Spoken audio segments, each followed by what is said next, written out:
우리 조정수 권사님이 구역 식구 이름 까먹는 거 이해해 주셔야 됩니다. 네, 보기에는 40대지만 한갑이 넘으셨어요. 한갑 넘은 거 맞죠? 아니에요? 아직 안 됐어요? 그 누가 한갑이 넘으신 거예요?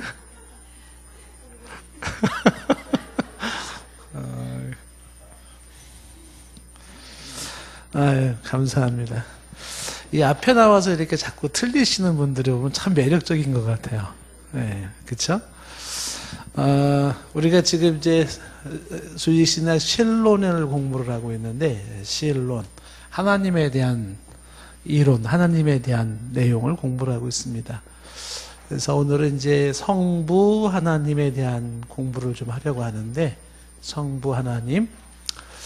요 성부 하나님을 이제 말하기 전에 지난 시간에 했던 삼위일체 하나님에 대한 거를 복습을 잠시 하자면, 복습에서 하나님을 얘기할 때 하나님을 삼위일체 하나님 이렇게 얘기를 해요.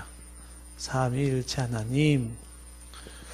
자, 삼위일체 하나님이라는 건 삼위가 한 몸, 일체가 된다. 하나님은 삼위이시면서 일체이신 하나님이다. 이렇게 얘기를 하는 건데, 그래서 삼위일체는 인격에 있어서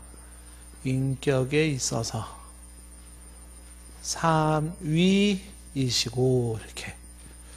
그 다음에 신격에 있어서 본질이라고 말하는 거죠. 신격에 있어서 일체 되시며, 그 다음에 관계에 있어서 성부, 성자, 성령이시다. 이렇게. 인격에 있어서는 삼위가 되시고, 신격, 본질에 있어서는 일체, 한 분이시고, 관계에 있어서는 성부, 성자, 성령 하나님이시다. 이렇게. 그래서 요 삼위가 일체 되시는, 삼위일체 되시는 하나님은, 삼위일체시는 성부, 성자, 성령, 삼위일체 하나님은, 동시선제하시고, 그러니까 동시적으로 같이 계셨어요. 처음부터, 영원전부터 같이 계셨던 분이란 말이에요. 누가 먼저 있고 누가 나중에 있고가 아니라 성부, 성자, 성령은 동시적으로 같이 선제하시고, 그 다음에 동일 권능을 가지시며, 그러니까 성부의 권능이 성자에게도 있고 성자의 권능이 성령에게도 있어요. 그래서 하나님이 하실 수 있는 창조사역이 성자가 하시기도 하고, 생명을 명령하시는 게 성부, 성자, 성령이 같이 동일한 권능을 가지시고, 그 다음에 성부, 성자, 성령은 동일 예배를 받으신다. 그러니까 우리가 예배할 때도 성부, 성자, 성령, 삼위일체 하나님을 예배하는 거죠. 이렇게 얘기한 사람이 칼빈이라는 사람이 이렇게 얘기를 한 거예요.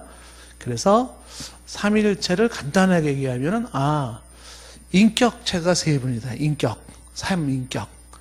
그런데 그것이 신격에 있어서는 한 몸이 되신다. 이제 이거를 머리 셋 달린, 몸이 하나인데 머리가 셋 달린 괴물로 이해하시지 말라 그랬어요.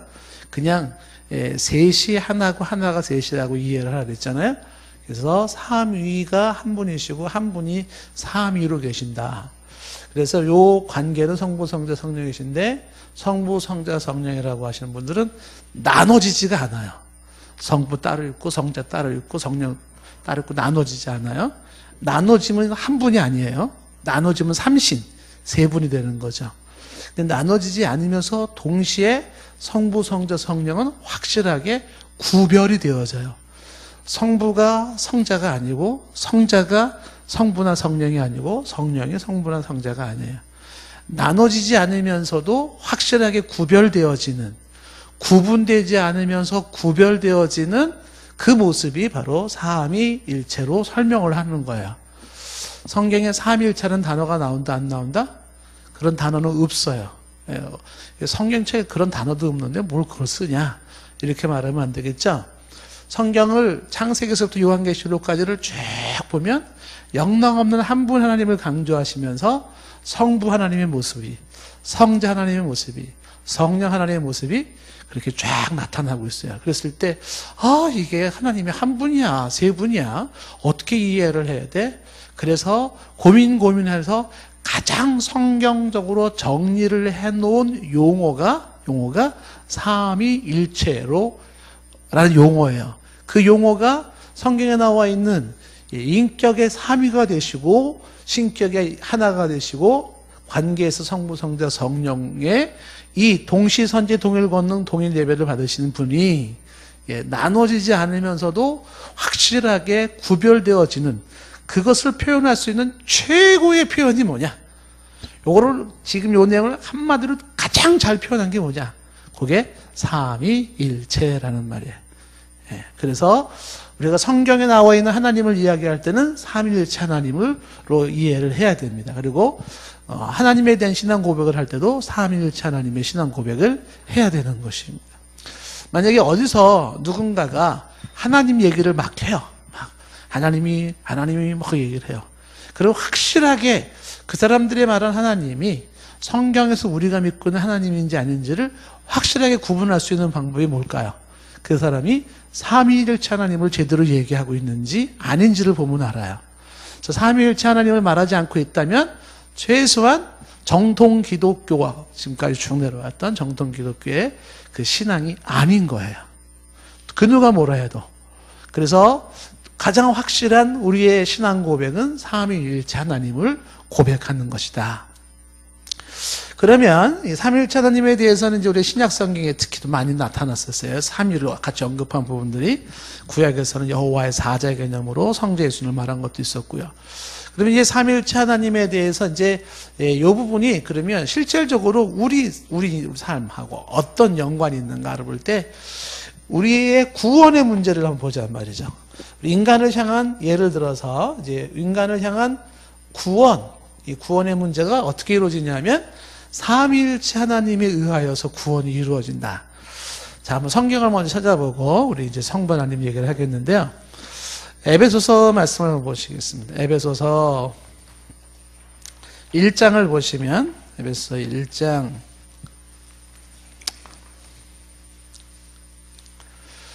에베소 1장을 보시면은 삼위일체의 하나님의 구원 사역이 나타나 있죠. 에베소 1장에 보시면은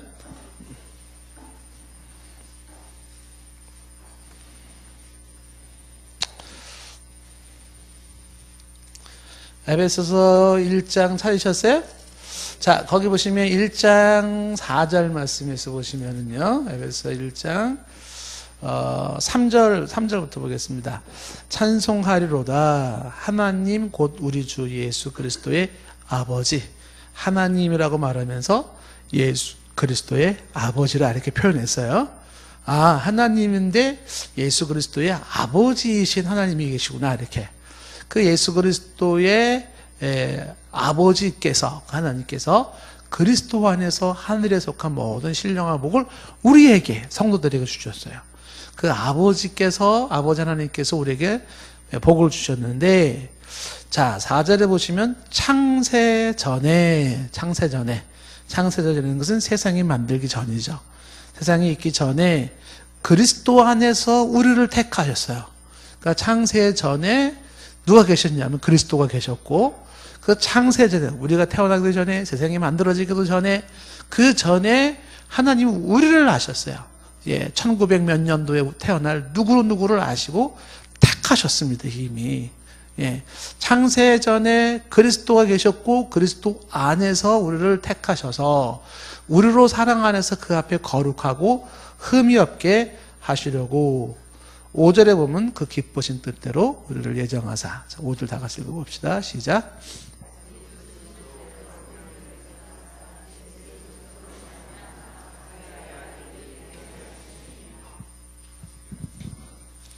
오늘은 이게 물인가 봐요? 이게 무슨, 이거 권사님 가져오셨어요? 되게 맛있네.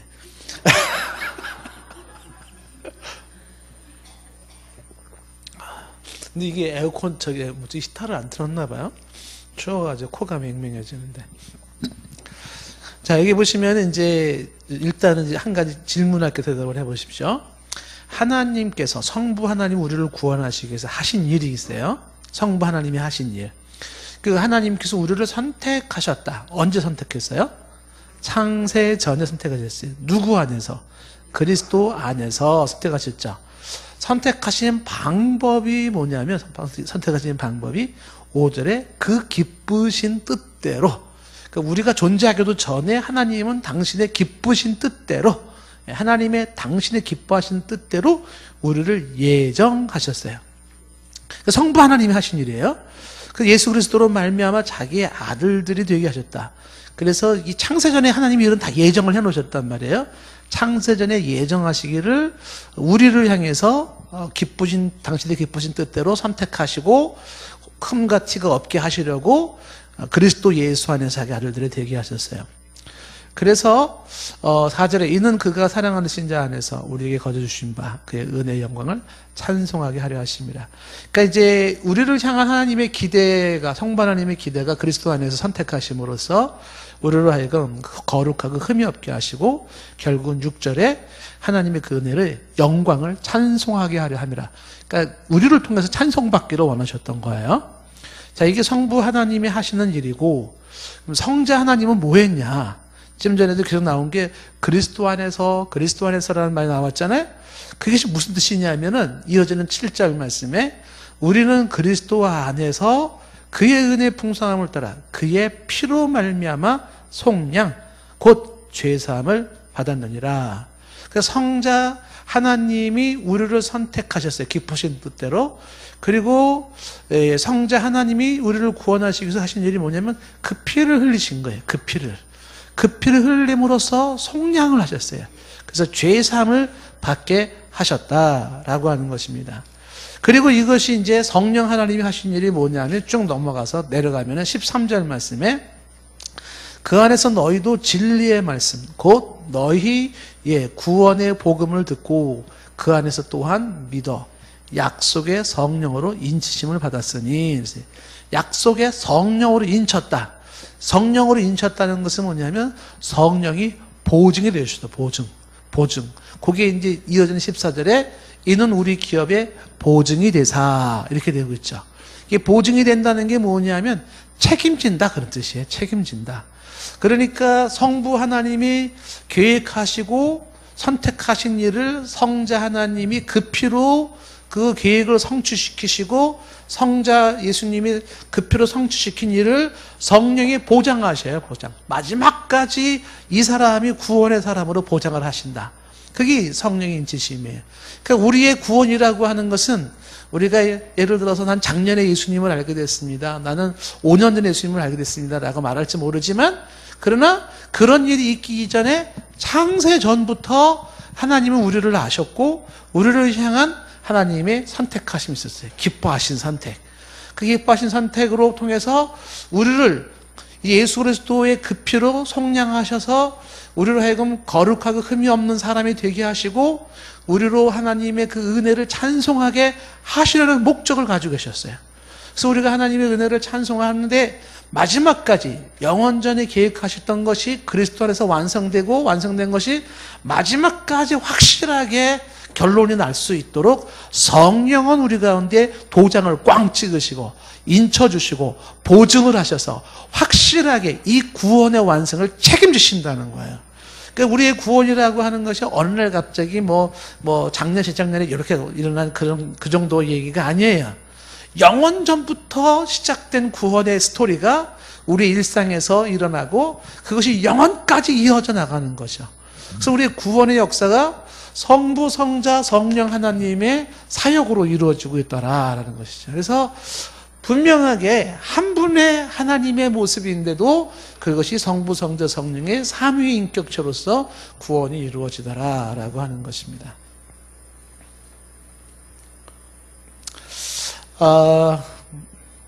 자, 하나 볼까요? 우리 베드로전서를 한번 보세요. 베드로전서 1장 2절에 보시면 베드로전서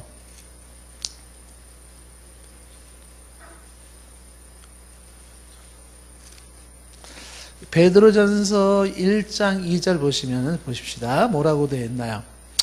곧 하나님 아버지의, 하나님 아버지 성부네, 그죠? 성부.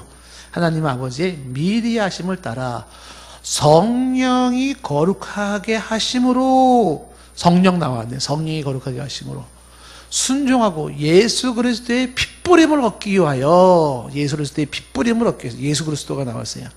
그렇게 하기 위하여 택하심을 받은 자들에게 편지하노니, 이렇게 되어 있잖아요. 그러니까 이 택하심을 받은 자들이 누구냐면 하나님 아버지 미리 아심을 따라서 성령이 거룩하게 하심으로 순종하고 예수 그리스도의 핏부림을 얻기 위하여 택함을 받은 자. 그래서 성부, 성자, 성령에 의한 구원 사역이 이루어지고 있다라는 걸 볼 수가 있어요. 시브리서도 한번 보겠어요. 시브리서 9장 14절 말씀 나올까요? 뭐라고 되어 있나? 시브리서 앞쪽으로 오시면 시브리서 9장 14절에도 보시면 9장 14절 하물며 영원하신 성령으로 말미암아, 영원하신 성령 나왔네. 성령, 영원하신 성령이에요. 성령은, 예. 아까도 이제 예수 그리스도가 영원 전부터 계셨잖아요. 그 창세 전부터 영원하신 성령으로 말미암아 흠없는 자기를 하나님께 드렸어요. 하나님께 드린 그가 누구냐면 그리스도예요. 그래서 그리스도의 피가 어찌 너의 양심을 죽은 행실에서 깨끗하게 하고 살아계신 하나님을 섬기게 못하겠느냐. 그러니까 우리가 행실이 깨끗해지고 살아계신 하나님을 섬길 수 있는 것은 영원하신 성령으로 말미암았고 흠없는 자기를 하나님께 드린 그리스도의 피가, 그러니까 성부, 성자, 성령의 사역에 의하여서 우리가 깨끗해졌으니 어떻게 우리가 살아계신 하나님을 섬기지 못하겠느냐. 그래서 구원 사역이라고 하는 것이 삼위일체 하나님의 사역이었구나라는 것도 우리가 알 수가 있다는 것입니다. 자, 삼위일체 하나님에 대한 얘기가 그러하면 이제 우리가 주목해 보는 건 뭐냐면, 그렇다면 우리 하나하나 생각해 보자. 성부 하나님에 대해서 한번 생각을 해보고, 이제 다음에 또 성자 하나님에 대해서 한번 생각을 해보고, 또 그 다음에 성령 하나님을 좀 생각을 해보자. 그래서 성부 하나님에 대해서 생각을 해보자라고 할 때, 첫 번째, 이 성부 하나님에 대해서 오해를 한번 생각을 해보겠는데, 성부 하나님이라고 하는 것은, 성부 하나님이라는 게 뭐예요? 아버지 하나님이에요. 아버지 하나님. 아버지 하나님. 그 영어로는 아버지를 할 때 항상 관사가, 정관사가 붙어야 돼. 더가 붙어야 되고, 대문자 F를 써야 돼요. The Father, 이렇게. 그런데 하나님을 아버지라 이렇게 얘기를 한단 말이에요.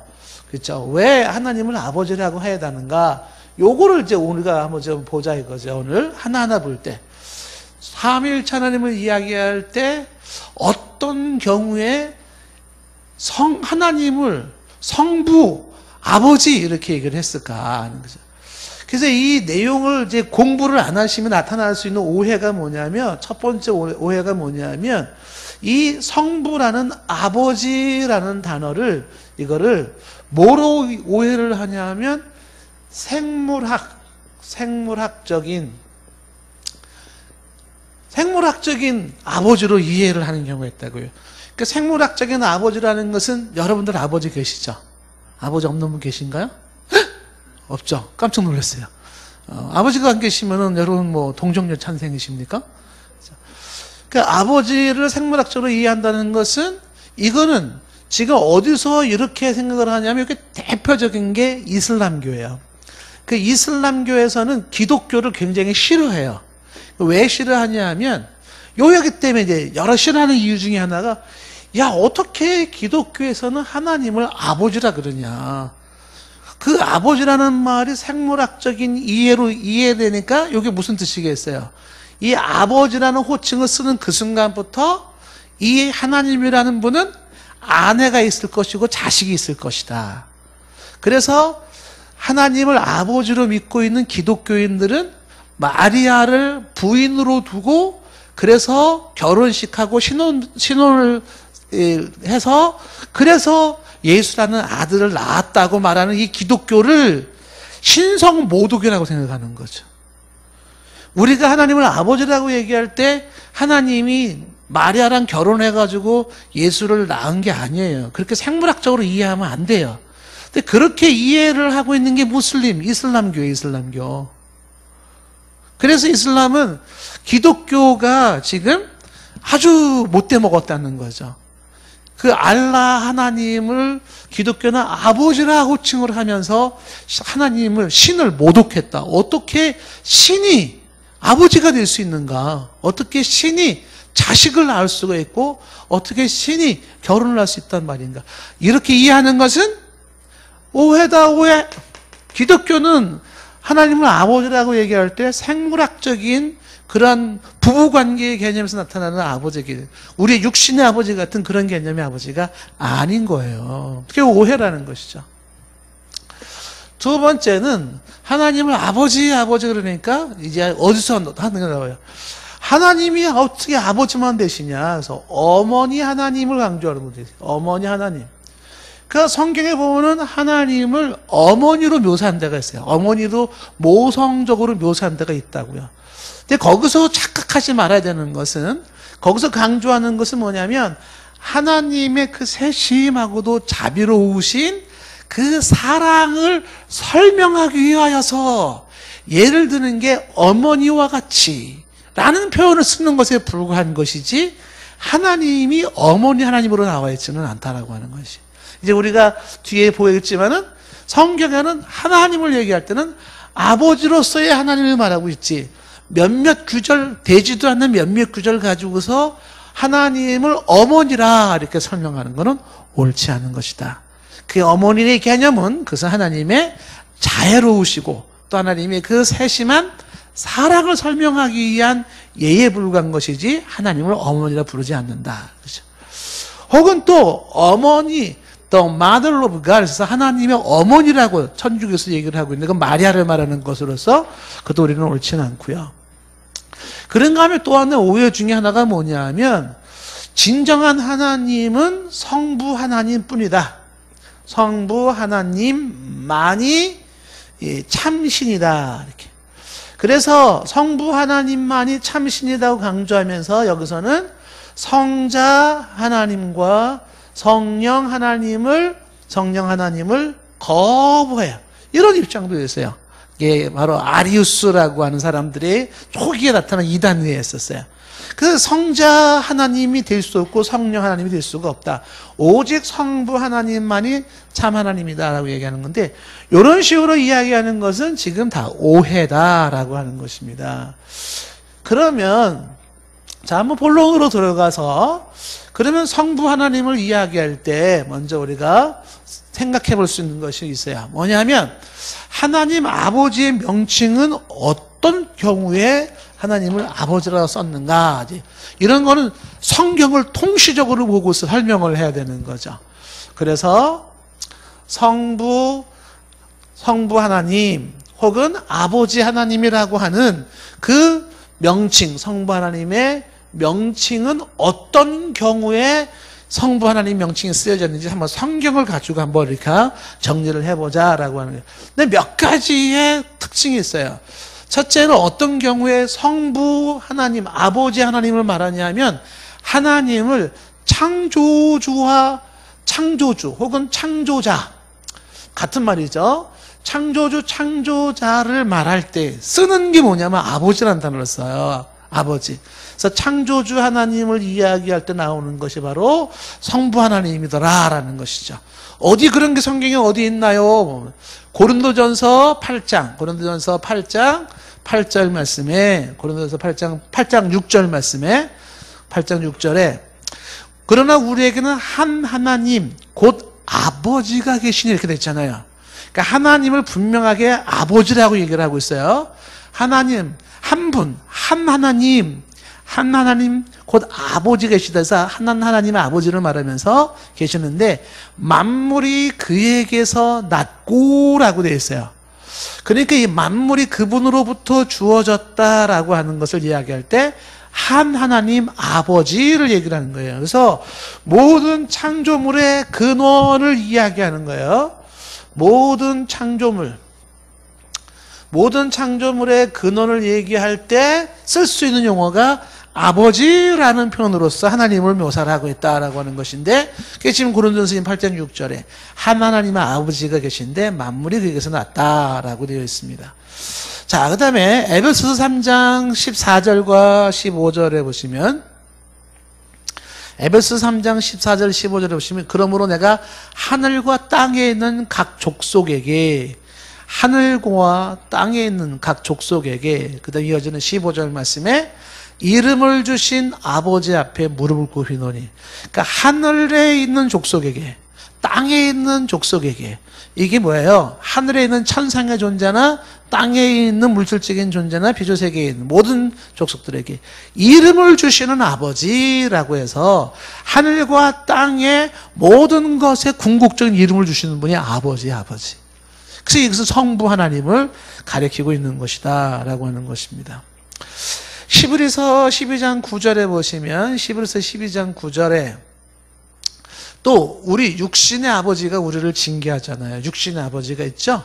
육신의 아버지가 우리를 징계해도 공경하거든 하물며 모든 영의 아버지께 더욱 복종하며 살려하지 않겠는가. 그래서 모든 영, 모든 존재하는 영의 아버지가 되시는 그분께 복종하며 살지 않겠는가 해서 창조주 아버지를 설명할 때 바로 창조주 아버지 하나님을 바로 그렇게 얘기를 하는 것이죠. 그다가 창조주 아버지 하나님 이렇게. 그런데 이렇게 창조물의 근원 되시는 분으로서의 아버지 하나님을 말하고 있는 것이 아니라 또 이 아버지 하나님이 어떤 경우에 쓰여지냐면 이스라엘에 있어서, 이스라엘이라는 나라가 있잖아요. 이스라엘의 아버지 하나님이에요. 이스라엘의 아버지 하나님. 그러니까 이스라엘과 하나님의 관계를 말할 때도 아버지로 설명을 하고 있어요. 아버지로. 자, 예를 들면은 요거는 이제 이스라엘의 선민, 하나님이 이스라엘을 선택하셨잖아요. 그러니까 이스라엘 선택하신 선민의 아버지, 선민의 아버지 하나님. 자, 어디에 그런 내용이 나오는가 한번 보게 되면요. 신명기 32장 8절 말씀에, 신명기 32장 8절 말씀에 어리석고 지혜 없는 백성아, 여호와께 이같이 보답하느냐? 그는 내 아버지시오. 이렇게 했어요. 너를 지으신 이가 아니냐? 그래서 이스라엘 백성들을 향하여서 너의 아버지가 하나님 아니냐? 그분이 너희를 지으셨고 너희를 만들고 세운 게 아니냐? 이렇게 말을 함으로써 바로 이스라엘을 지으시고 만드신 그 하나님 아버지를 말씀하고 있는 것이죠. 자, 너를 지으시니, 그 다음에 그가 너를 만드시고 세우셨다. 이사야 63장 16절 말씀도 보시면, 이사야 63장 16절에 주는 우리의 아버지시라. 계속 하나님을 아버지라는 것이 계속 나오죠. 그죠? 주는 우리의 아버지시라. 그래서 아브라함은 우리를 모르고 이스라엘은 우리를 인정하지 아니할지라도 여호와여, 주는 우리의 아버지시라. 그러죠? 그래서 옛날부터 주의 이름을 우리의 구속자라 하셨거늘. 그래서 비록 아브라함도 인정하지 아니하고 이스라엘도 인정하지 않나 할지라도 그럼에도 불구하고 하나님, 여기서 주는 아도나이잖아요. 여호와, 그는 우리의 아버지시라. 그래서 이사야에서 강조하고 있는 것도 당시 이스라엘 백성들을 향하여서 바로 하나님을 아버지라 이렇게 하는 거죠. 성경에는 아버지를 표현하는 편들이 굉장히 많이 있죠. 그래서 성경에 하나님의 아버지라고 표현하는 건 굉장히 그건 바람직한 거예요. 다른 표를 붙이면 안 돼요. 자, 그 다음에 또 이사야서 64장 6절 말씀, 8절 말씀에도 보시면 이사야 64장 8절에 그러나 여호와여, 이제 주는 우리의 아버지시니이다. 이스라엘 백성들을 얘기할 때 주여 우리의 아버지시니이다. 우리는 진흙이시고 주는 토기장이시니 우리는 닭의 주 손으로 지으셨나이다. 그래서 주는 우리의 아버지, 아버지라 이렇게 부르는 거죠. 예레미야 3장 4절 말씀에도 예레미야 3장 4절 내가 이제부터 내게 부르짖기를 나의 아버지여, 아버지는 나의 청년 시절의 보호자시오니 내 아버지여 그랬어요. 나의 아버지여. 아버지는 청년 시절부터 나의 보호자시다. 그래서 하나님이 아버지 되심을 강조하고 있죠. 말라기서 1장 6절 말씀에도 보시면 말라기 1장 6절에 내 이름을 멸시하는 제사장들아 나 만군의 여호와가 너에게 이르기를 아들은 그 아버지를 종은 그 주인을 공경하는데 내가 아버지일진데 내가 너희들의 아버지일진데 나를 공경함이 어디 있느냐 이렇게 얘기를 하고 있어요. 그러니까 하나님이 스스로가 내가 아버지다 이렇게 이스라엘 백성들을 향해서 말씀하고 있는 것이죠. 자, 말라기서 2장 10절 말씀에도 2장 10절에 우리는 한 아버지를 가지지 아니하였느냐. 그래서 한 아버지, 우리에게는 한 아버지가 계셔요. 그래서 그 한 하나님 아버지가 있어서 한 하나님께서 지으신 바가 아니냐 이렇게 말하죠. 그러니까 아버지 하나님, 한 분의 아버지 하나님이 계시고 그분은 우리를 지으신 하나님이시다 이렇게 말씀하고 있는 것이에요. 그래서 하나님을 아버지라 이렇게 얘기를 하고 있는 거죠. 창조주를 얘기할 때도 하나님 아버지를 쓰지만 이스라엘과의 관계를 이야기할 때도 아버지 하나님을 얘기를 하는데 그런데 이게 또 언제 이게 아버지라는 하나님 명칭이 쓰냐면 바로 신자들입니다. 저와 여러분들. 그 신자들에 있어서 아버지 하나님이 되세요. 아버지 하나님. 예. 자, 성경에는 이거를 얘기하고 있다라는 것이죠. 여기서 신자들의 아버지 하나님이라고 하는 것은 여기 생물학적 개념이 아니라 그랬죠. 예. 우리가 하나님 앞에서의 자녀예요. 여러분 하나님 자녀 맞습니까? 하나님의 아버지 맞아요? 그렇죠? 영적인 자녀들이에요. 영적인 자녀들의 영적인 아버지 이렇게 되는 거죠. 그러니까 하나님에서 영적인 자녀들이 되고 우리가 영적인 아버지라 이렇게 표현을 하는 것이죠. 신자들의 아버지가 되신다라고 하는 것인데, 자, 마태복음 보시면 마태복음 5장 45절에 보세요. 마태복음 5장 45절 뭐라고 되어 있어요? 이같이 한즉 하늘에 계신 너희 아버지의 아들이 되리니 라고 되어 있잖아요. 요건 이제 신자들에게 하는 얘기예요. 너희들이 이렇게 착하게 행동함으로써 하나님이 너희 아버지가 되고 너는 그 아버지의 아들이 된다. 이렇게 이야기를 하고 있는 것입니다. 그러면서 이제 마태복음 6장에 들어가 보시면요. 마태복음 6장. 마태복음 6장에 가면은 아버지란 단어가 이제 성도들과의 관계에서 아주 많이 강조되는 걸 볼 수가 있어요. 6장 1절 말씀해 보시면 6장 1절에 자, 사람들에게 보이려고 그들 앞에서 너희의 의를 행하지 않도록 주의하라. 그렇지 않으면 하늘에 계신 너희 아버지께 상을 받지 못한다. 그러니까 사람에게 보이려고 하지 마라. 만약 그렇게 한다 그러면 아버지의 상을 받을 수가 없다. 그래서 성도와 하나님과의 관계를 아버지로 묘사하면서 누구를 의식해라? 아버지를 의식해라. 그런 얘기를 하고 있는 것이죠. 그 다음에 이제 구제를 하잖아요. 누군가를 구제할 때도 그 2절에 보시면 구제할 때에 그 3절에 뭐라고 되어 있습니까? 오른손이 하는 것을 왼손이 모르게 하라. 이렇게 얘기했잖아요. 4절에 그래서 내 구제함을 은밀하게 하라. 은밀한 중에 보시는 너희 아버지께서 갚으시리라. 이렇게 말씀하고 있어요. 그 구제함을 은밀하게 하라. 왜 그래요? 너희 아버지께서 갚으신다는 거죠. 그 아버지가 누구예요? 하나님이시잖아요. 그 하나님과 성도의 관계를 뭐라고 표현하고 있냐면 아버지로 표현하고 있어요. 그래서 우리는 하나님을 아버지라고 얘기해요. 하나님 아버지라고 얘기하는 거죠. 기도할 때도 마찬가지겠죠. 기도할 때도 6절에 보시면 6장 6절에 너는 기도할 때 내 골방에 들어가 문을 닫고 은밀한 중에 계신 누구에게 기도하라? 내 아버지께 기도하라. 내 아버지께. 내 아버지가 누구냐면 하나님이죠. 하나님을 너희 아버지라. 그리고 그래서 은밀한 중에 계시는 너 아버지께서 갚으시리라. 성도와 하나님과 관계는 어떤 관계예요? 바로 아버지와 아들의 관계. 그때 쓰여지는 게 뭐냐면 바로 이제 아버지라고 하는 게 쓰여진다라는 것이죠. 아버지. 6장 8절 말씀에서도 보시면 6장 8절부터 보면은 그러므로 그들을 본받지 말라. 구하기 전에 너에게 있어야 할 것을 하나님 너희 아버지께서 아시느니라. 너희 아버지께서 아시느니라. 9절 주기도문을 가르쳐 주면서 말씀했잖아요. 뭐라고 기도하라 그랬어요? 하늘에 계신 우리 아버지여. 성도와의 관계에서 하나님을 이야기할 때는 아버지라 이렇게 호칭을 한다는 거예요. 그래서 13절에 보면 14절 끝부분에 가면은 나라와 권세와 영광이 누구한테 있어요? 아버지께 영원히 있사옵나이다. 아버지께 있는 거죠. 14절 말씀에 너희가 사람의 잘못을 용서하면 너희 하늘 아버지께서도 용서하시고 이렇게 되죠. 15절에도 보시면은요, 너희가 사람의 잘못을 용서하지 아니하면 너희 아버지께서도 너희를 용서하지 않겠다. 18절 말씀에도 18절로 건너가면은 금식에 대해서 얘기할 때도 은밀한 중에 계신 내 아버지께서 보이게 하라. 아버지께 보이게 하라. 은밀한 중에 보시는 아버지.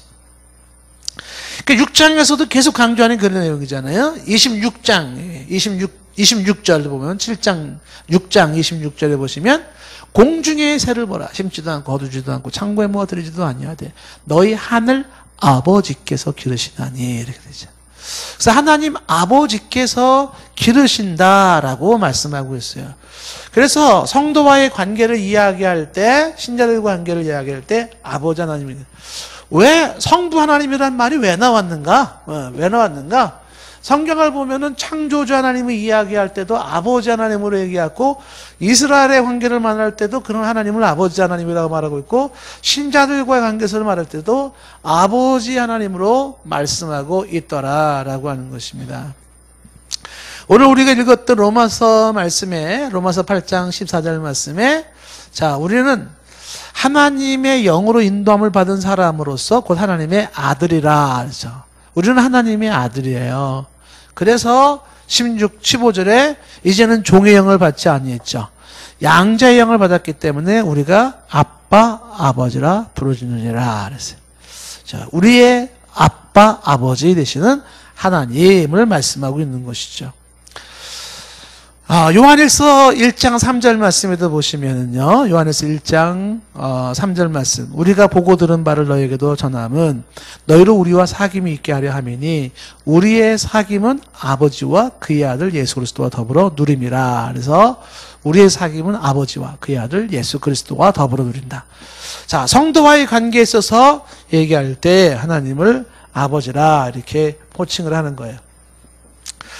자, 뿐만 아니라 하나님을 아버지라고 얘기할 때 언제 이걸 하나님을 아버지라고 말하냐면 성자 하나님을 이야기할 때, 성자 하나님을 이야기할 때, 그러니까 성자라고 하는 성자는 이제 제2위에 해당되시는 성자는 예수 그리스도잖아요. 예수 그리스도는 이제 다음 주에 우리가 한번 성자 하나님에 대한 걸 집중적으로 보겠지만, 이 성자 예수 그리스도와 관련해서 바로 아버지 하나님이 되는 거야. 아버지 하나님. 자, 이게 굉장히 좀 흥미롭기도 하고 재밌기도 하죠. 자, 한번 이제 예를 한번 보시면은요. 자, 여기서 이제 우리가 성부, 성자, 성령에서 일단 성부와 성자만 놓고 보자 이거죠. 그럼 성부와 성자는 아주 알쏭달쏭하잖아요. 삼위일체가.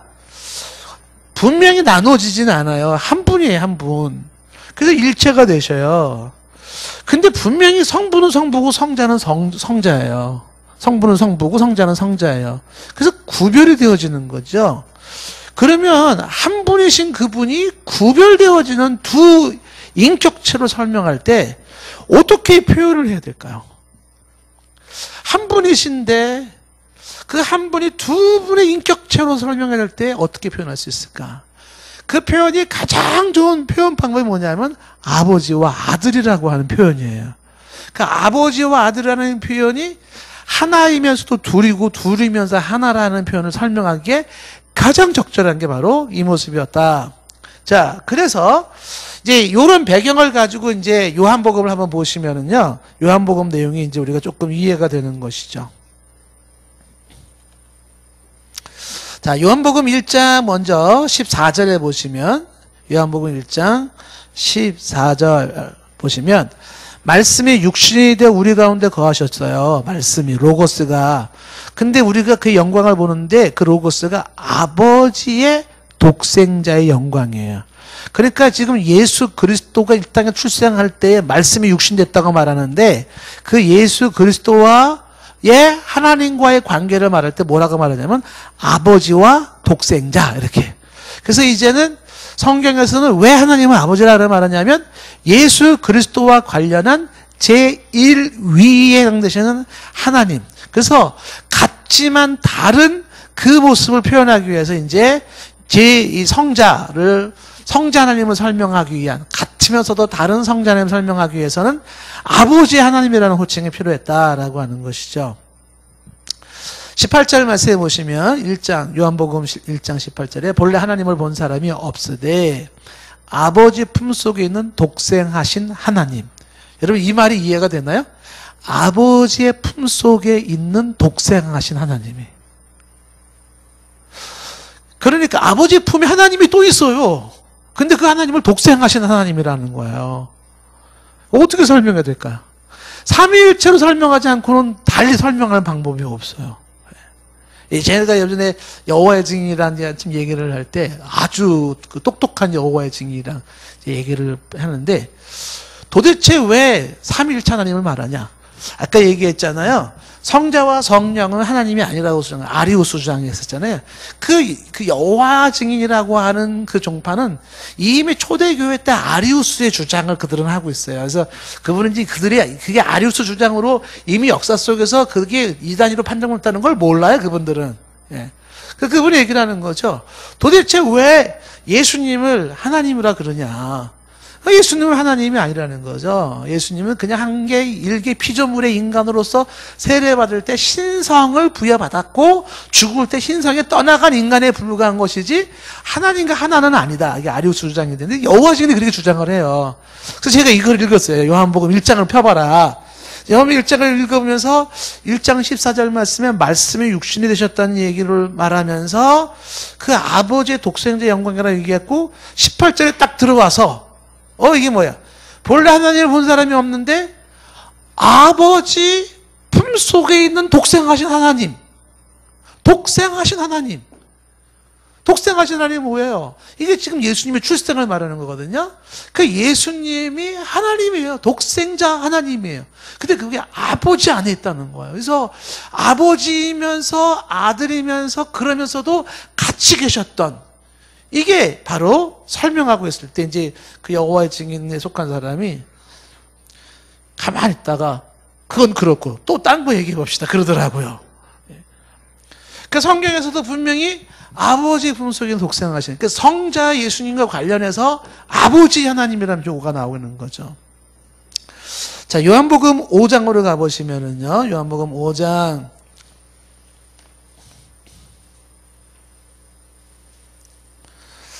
요한복음 5장 말씀에 가시면 5장 17절에 예수께서 그들에게 이르시되 내 아버지께서 이제까지 일하시니 나도 일하신다. 그래서 예수님이 하나님을 아버지라고 호칭하고 하나님이 예수님을 또 아들이라고 호칭하면서 두 분의 관계가 아버지와 아들의 관계로서 두 분이 하나이고 한 분이 두 분인 개념으로 설명을 하고 있는 것이죠. 5장 18절 말씀에 유대인이 이로 말하면 더욱 예수를 죽이고자 했어요. 아니 이는 안식일을 범할 뿐만 아니라 하나님을 자기의 친아버지를 하여 자기를 하나님과 어떻게 삼았다? 동등으로 삼으심이라. 그러니까 유대인들에게서는 아버지와 아들은 동등 개념이라는 게 이미 그들은 문화적으로 이미 익숙해져 있습니다. 그래서 아버지와 아들이라는 관계 속에서 이미 하나님과 예수님 당신은 동등한 개념으로 설명을 했어요. 동등한 분이시면서도 그러나 아버지는 아버지고 아들은 아들이에요. 그러니까 이제 유대인들은 이게 이해가 안 되는 거죠. 유대인들은 지금 이게 뭔 소리를 하는 거냐? 어떻게 네가 하나님이 될 수 있느냐라고 하는 얘기예요. 그래서 그 예수님이 하나님을 아버지라고 설명할 때 유대인들은 어떻게 이해했다? 바로 예수님을 하나님 자신과 동등한 존재로 여기고 있었다는 것이죠. 그래서 그들은 이해를 못했는데 이게 맞는 거예요. 동등하신 분이시지만 그러나 아버지의 아들로서 인격, 두 인격이 한 분의 하나님 속에서 존재하고 계신 것을 이제 보게 되는 것이죠. 19절 말씀에 그러므로 예수께서 그에게 이르시되 내가 진실로 진실로 너에게 이르노니 아들이 아버지께서 하시는 일을 보지 않고는 아무것도 스스로 할 수가 없으니 아버지께서 행하시는 그것을 아들도 그와 같이 행하느니라. 그러니까 아버지 성부 하나님이 하시는 일을 그 아들 성자도 해요. 그래서 똑같이 성부 하나님이 자연을 명령하시듯이 예수님이 자연을 명령하시잖아요. 성부 하나님께서 생명을 명령하시듯이 예수님이 생명을 명령하시잖아요. 성부 하나님이 경배와 찬양을 받잖아요. 성부 하나님에 대한 경배와 찬양이 잘못되어지면은 즉사하게 되어져 있습니다. 그렇게 되어 있어요. 근데 예수님이 똑같이 성부 하나님으로부터 같은 경배와 찬양을 받으시잖아요. 그게 가능한 이유는 바로 이 아버지와 아들의 동등성에서 나타나고 있는 모습이다. 그래서 이 예수 그리스도라고 하는 제2위 인격체를 구별시켜서 말하기 위해서 필요한 게 뭐냐면 제1위 대신 아버지 하나님이라는 호칭이 그래서 나타나는 것이다. 자, 20절 말씀에 계속해서 아버지께서 아들을 사랑하사 자기를 행하시는 것을 다 아들에게 보이시고 또 그보다 더 큰 일을 보이사 너희를 놀랍게 여기게 하시리라. 아버지께서 죽은 자들을 일으켜 살리신 같이 아들도 자기가 원하는 자를 살리시느니라. 누가 생명을 주관할 수 있어요? 그러니까 하나님의 소관이죠. 그 예수님의 소관이기도 하신 거예요. 예. 자, 22절에 아버지께서 아무도 심판하지 아니하시고 심판을 다 아들에게 맡기셨으니 이는 모든 사람으로 아버지를 공경하는 것 같이 아들을 공경하게 하려 하심이라. 아들을 공경하지 아니하는 자는 그를 보내신 아버지도 공경하지 아니한다.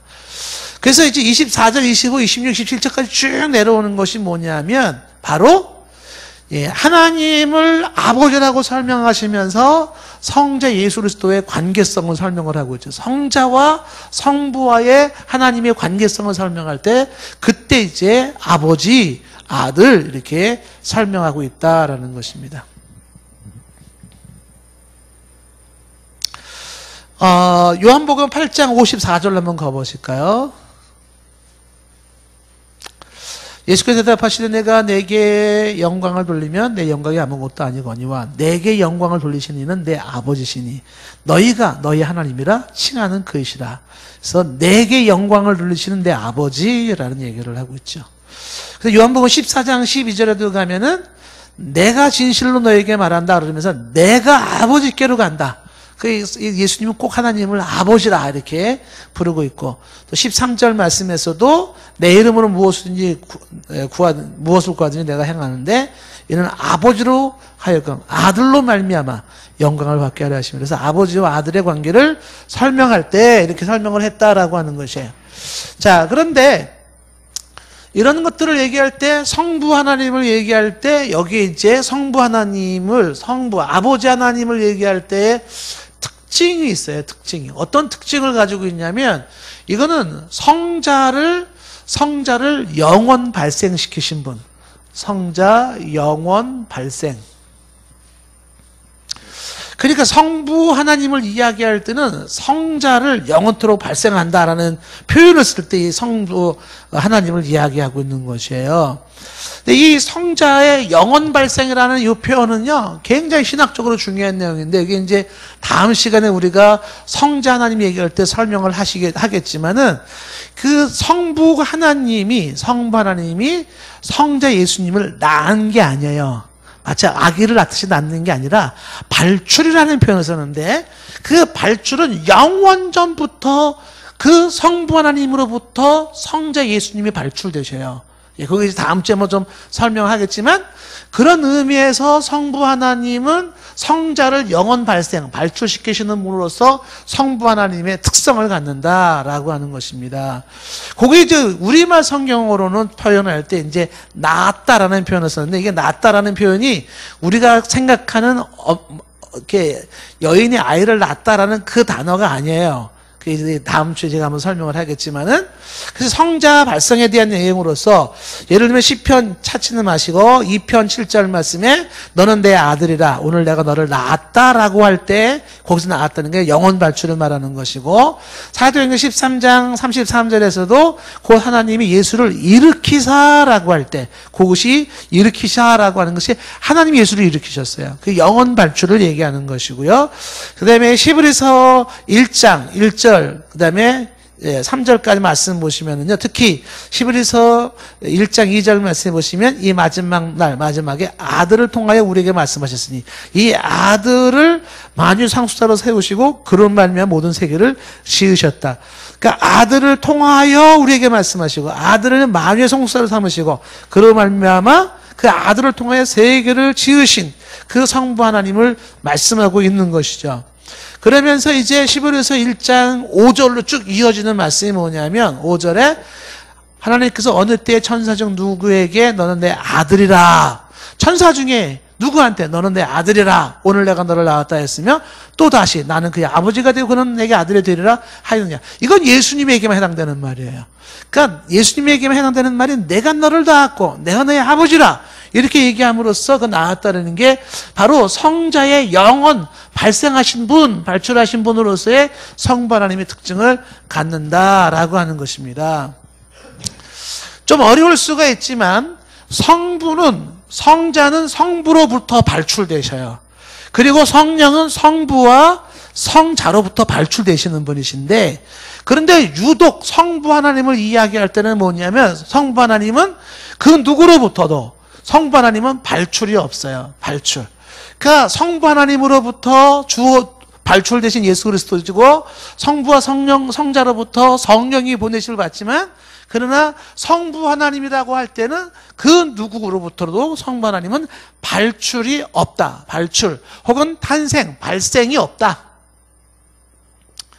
자, 이게 성부 하나님의 특징을 말하는 것이고, 그래서 이 성부 하나님의 특징을 얘기할 땐 삼위의 대표성을 가져요. 성부가 대표성을 가져요. 그래서 보통 하나님 그러면은 가장 그냥 정확하게 하나님 그러면 정확하게 말하면 성부 하나님을 말하는 거예요. 성부 하나님. 왜냐하면 성자, 성령 하나님에 대한 대표성을 갖고 있기 때문에. 그래서 그 성부라는 대표성을 가지면서 동시에 하나님이라는 말 속에 성자와 성령이 같이 들어가기도 하고, 좀 더 세부적으로 이야기해야 한다면 성자 하나님과 성령 하나님으로 설명할 수가 있어요.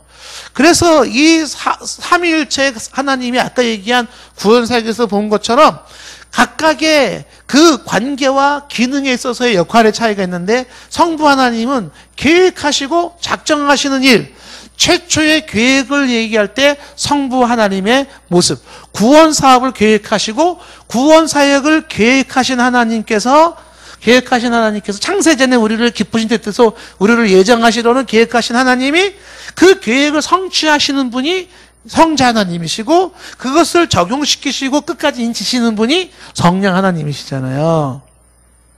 그래서 성부 하나님은 계획하시고 작정하시는 분, 예정하시는 분, 그러시고 그 하나님이, 성부 하나님이 창조를 대표하시고 섭리를 대표하신다, 이렇게 설명할 수가 있어요. 그래서 이 계획과 창조와 섭리를 가시면서 성자와 성령이 하시는 모든 일에 그러한 영광과 그 다음에 모든 것들은 누가 다시 받냐면 성부가 받아요. 성부 하나님이. 그러니까 우리가 이제 조금 헷갈릴 수 있는 게 뭐냐면, 하나님을 찬양합니다, 모든 영광을 하나님께 돌립니다 라고 할 때 그 하나님을 찬양하는 하나님은 누굴까요? 성부일까요? 성자일까요? 성령일까요? 하나님을 찬양합니다, 영광을 하나님께 돌립니다 그러면 그 하나님은 누구냐? 그때 보다 정확한 은밀한 의미로 얘기한다면 그것이 성부 하나님이에요. 성부 하나님. 왜냐하면 성자 예수 그리스도를 통하여 성령의 역사하심으로 성부 하나님께 영광과 찬송이 돌아가는 것이죠. 그렇다고 해서 그것이 꼭 성자와 성령의 배제된 성부에게만 돌아가는 영광이라고 굳이 말할 수는 없어요. 삼위일체 하나님이 동시 영광을 받으시지만, 동일한 권능과 예배를 받으시지만, 일반적으로 우리가 성부 하나님이 그 모든 것들을 받으시는 분이다. 조심해야 되는 것이 있죠. 이거를 이해해야 될 때 조심해야 되는 것은 뭐냐면, 성부와 성자와 성령을 이야기할 때 주의해야 되는 것은, 성부와 지난번에 얘기한 것처럼 성자와 성령을 수직적 관계에서 계급적으로 이해하면 안 된다. 계급적으로. 뭐야, 성부 하나님이 다 돌아간다며, 성부 하나님이 대표를 갖는다며, 아버지니까 당연히 1대장, 아들이니까 2대장, 성령이니까 3대장 아니야? 그래서 계급적으로 이렇게 이야기하는 걸, 이거를 종속론이라 그러잖아요. 그게 아니죠.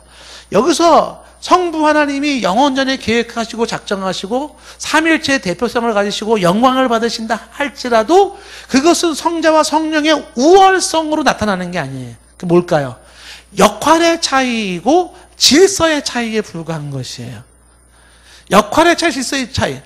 자, 그렇다면 예를 들어서 성자나 성령이 억울해 죽겠네, 나는 피 흘려 죽는 역할하고 왜 성부 하나님은 영광받는 역할하고 그런 게 어디 있어? 성자 하나님이 그럴까요?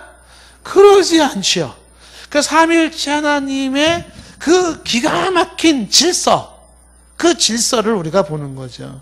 각각의 고유의 역할과 기능을 통하여서, 그래서 성부 하나님의 고유의 역할, 그 고유의 역할이 있다라고 하는 것이고, 성부 하나님을 아버지라 부르게 된 것은 바로 이러한 개념에서 아버지를 부르게 되었다라고 하는 것을 성경을 통해서 우리가 이해할 수 있다는 것입니다. 다음 시간에 한번 성자 하나님에 대한 걸 더 보시면 조금 더 개념 정리가 더 잘 될 수 있을 거라고 생각이 됩니다. 기도하겠습니다.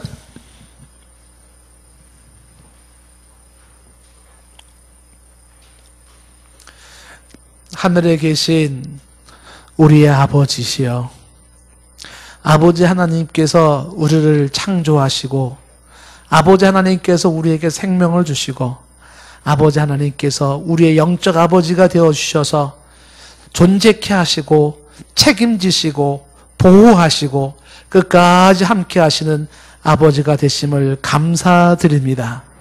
말로도 할 수 없는 하나님을 아버지로 둔 우리의 자녀들, 예수 그리스도의 그 보혈의 공로를 통하여서 아들 되게 하신 그 은혜를, 하나님은 그 은혜를 우리가 찬송하고 감사하기를 원하고 있사오니 마음껏 우리를 선택하사 아들 삼으신 하나님의 그 크신 사랑과 은혜를 찬송하게 하시고 감사하게 하여 주시옵소서. 과감하게 창조주 하나님, 우주의 왕이신 하나님을 향하여서 아버지라고 부르게 하옵시고, 하나님 아버지께서 우리를 향하여 아들아 대답하시고 응답하심을 듣게 하옵소서. 이 놀라운 반열에 우리를 세우신 것을 크게 기뻐하며 주님을 찬송하고 예배하게 하옵소서. 예수님의 이름으로 기도드리옵나이다. 아멘.